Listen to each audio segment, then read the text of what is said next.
الحمد لله وكفى وسلام على عباده الذين اصطفى أما بعد أعوذ بالله السميع العليم من الشيطان الرجيم بسم الله الرحمن الرحيم وإذ قال إبراهيم رب اجعل هذا بلدا آمنا واجنبني وبني أن نعبد الأصنام.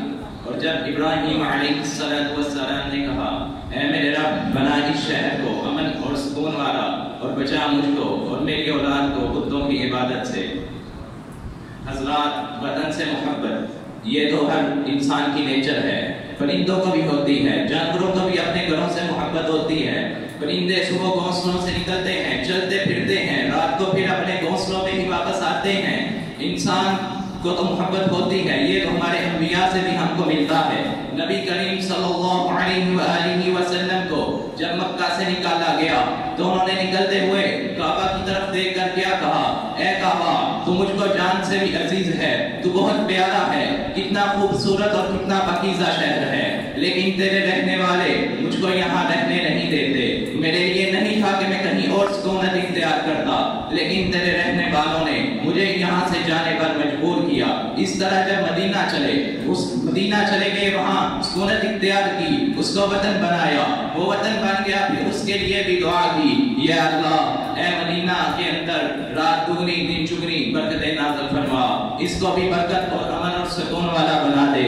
اسی طرح جب حضرت موسیٰ علیہ السلام نے حضرت شعیب علیہ السلام سے کیا ہوا وعدہ پورا ہوا، مدت پوری ہوئی، تو انہوں نے سب سے پہلے جو خیال کیا وہ کیا تھا کہ اپنے وطن واپس جاؤں گا.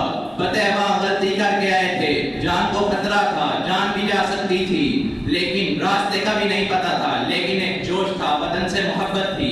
کہا نہیں، اپنے وطن واپس جاؤں گا، وطن کی طرف روانہ ہو گئے. اسی طرح اگر ہم چاہتے ہیں کہ ہمیں وطن کے اندر رہ کر حقوق ملیں، اور حقوق کے ساتھ تو فرائض بھی ہوتے ہیں، حقوق کے ساتھ ہمیں کچھ فرائض بھی ادا کرنا پڑیں گے، تو ہم کو حقوق ملیں گے نا. ہمیں چاہیے کہ ہم اس وطن کے اندر رہ کر اسلام کے قوانین پر عمل کریں، اپنے وطن کے اندر رہ کر اسلام کے قانون نافذ کریں. ان لوگوں کی طرف دیکھیے، وہ مسلمان جو کشمیر کے، برما کے، فلسطین کے، وہ مسلمان ہیں، اللہ کے بندے ہیں، اللہ ہی کی عبادت کرتے ہیں، لیکن اتنی بڑی زمین ہو کر اللہ کی اتنی بڑی زمین پر ان کے لیے زمین ان کے لیے تنگ کر دی گئی ہے.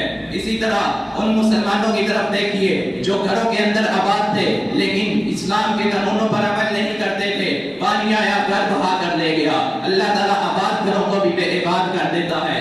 جب اسلام کے قوانین پر عمل نہ کیا جائے تو اللہ تعالیٰ کے عذاب ہی آتے ہیں. اسی طرح ہمیں چاہیے کہ ہم اسلام کے قوانین پر رہ کر عمل کریں. جب میں مر جاؤں تو میری الگ پہچان لکھ دینا، جب میں مر جاؤں تو میری الگ پہچان لکھ دینا، لہو سے میرے ماتھے پہ پاکستان لکھ دینا. پاکستان زندہ باد. السلام علیکم ورحمۃ اللہ.